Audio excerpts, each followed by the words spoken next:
সবার মোবাইলে টাকা ঢুকছে, আমার মোবাইলে ঢুকে নাই। আমার এখানে মেসেজ আসে নাই, তো সবাই পাইছে, আমার মনে তো একটু কষ্ট আছে। তারেক জিয়ার কাছে অনুরোধ যেন আমার মেসেজটা আসে। তাদেরকে জিজ্ঞেস করলাম, ওরা বললো যে পরে আসবে, এই কথা বলছি। আসলাম, ওই তারেক জিয়ার আসছে, ডাকছে মেসেজ দিয়া ফ্যামিলি কার্ডের জন্য, এর জন্য আসছে। না, আসে নাই। আসে নাই কি করবো, অনেকের মোবাইলে আসছে, আমগর আসে নাই।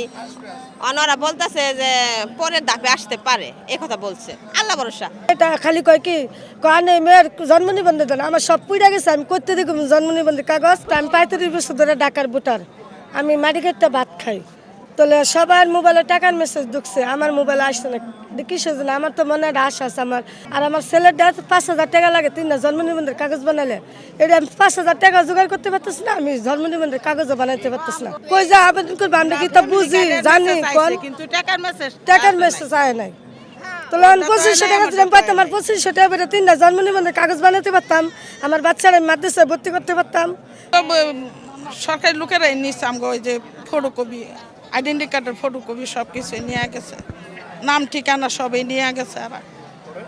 ওরা তো নিয়ে গেছে, যা আপনার আশাবাদী, আল্লাহ দিলে পাইবেন ইনশাল্লাহ। আমার সমস্যা, আমার কোনো মেসেজ আসে না এখনো। আমি ডিটেলস ফ্যামিলি কার্ডের মেসেজ আমার আসে নাই। আমি ডিটেলস সব দিচ্ছি, কিন্তু আমার ফ্যামিলি কার্ডের মেসেজ আসে নাই। কারণ আমাদের সবার যখন আসে, আমারও তো একটা আশা আমি ফ্যামিলি কার্ডটা পাই।